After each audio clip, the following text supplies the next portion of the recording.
Serial तुमसे तुम तक में आने वाला है बहुत ही धमाकेदार ट्विस्ट। जी हाँ, आप आने वाले ट्विस्ट में देखने वाले हैं कि यहाँ पर अब जो अनु है वो जो यशवर्धन है उसे भेजने वाली है ऑफिस और करवाने वाली है ऑफिस में काम। लेकिन भाई अब बहुत सारी मुश्किलें बढ़ने वाली हैं आर्य और झंडे की, क्योंकि अतीत का राज जल्द ही खुलने वाला है। धीरे धीरे अब कड़ियां जुड़ रही हैं, सारा सच बाहर आ रहा है। लेकिन अब क्या होगा झंडे का हाल जब उसे पता चलेगा कि जिसे वो ढूंढने के लिए गया है वो कोई और नहीं, वो यशवर्धन ही है और वो यही घर में है।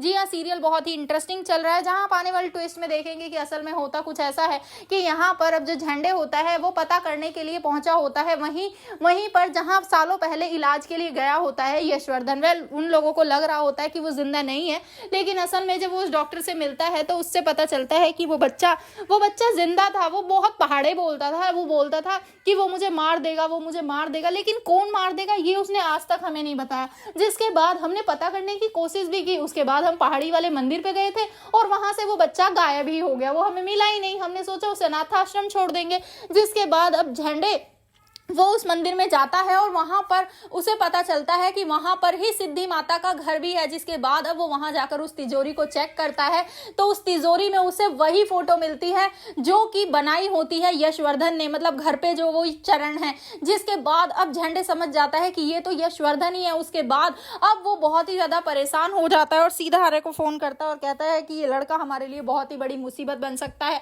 या फिर बन चुका है, क्योंकि यही यशवर्धन है। जिसे सुनने के बाद अब आर्य के पैरों तले से जमीन खिसक जाती है। वेल, जहां आर्य भी बार बार इग्नोर कर रहा है यहाँ पर अब इस लड़के को, लेकिन अनु पर जब वो चिल्ला देता है राजनंदिनी का रूम खोलने को लेकर तो उसके बाद वो उसे मनाने की काफी कोशिश करता है, लेकिन अनु नहीं मानती है। जिसके बाद यहाँ पर जो माँ होती है वो कहती है कि देखो ये कितना टैलेंटेड बच्चा है, मैंने कहा था आर्य से इसे ऑफिस ले जाओ, छोटे मोटे काम करने में तेरी हेल्प कर देगा, लेकिन उसने साफ इनकार कर दिया। जिसके बाद अब अनु कहती है कि माँ टेंशन मत लो, मैंने कुछ सोचा है, अब आप देखो मैं क्या करती हूँ। जिसके बाद वो लंच लेकर पहुंच जाती है ऑफिस में और वहां जाकर आर्य जब उसे मनाने की कोशिश करता है तो तभी अनु कहती है कि मैं मान जाऊंगी, लेकिन ये मेरी एक शर्त है, आपको भी मेरी बात माननी पड़ेगी। जिसके बाद आर्य कहता है ठीक है, जो तुम कहोगी मैं सब मान लूंगा। तो यहाँ पर वो कहती है कि मुझे बस एक चीज चाहिए कि आप यशवर्धन को यहाँ पर काम दोगे, मतलब चरण को यहाँ पर काम दोगे। जिसके बाद आर्य के होश उड़ जाएंगे कि वो तो यशवर्धन है, अगर उसे सब कुछ याद आ गया तो हमारे लिए तो बहुत ही बुरा होगा। तो अब देखना इंटरेस्टिंग होगा कि झंडे आते ही क्या करता है, क्या रास्ते से उसे हटाने की कोशिश करेगा, क्या फिर से अब वो यहाँ से भाग निकलेगा। आपको क्या लगता है? एक्साइटेड आने वाले ट्विस्ट के लिए हमें कमेंट करें। ऐसी खबरों से जुड़े रहने के लिए आप हमारे चैनल को जरूर सब्सक्राइब कर लें।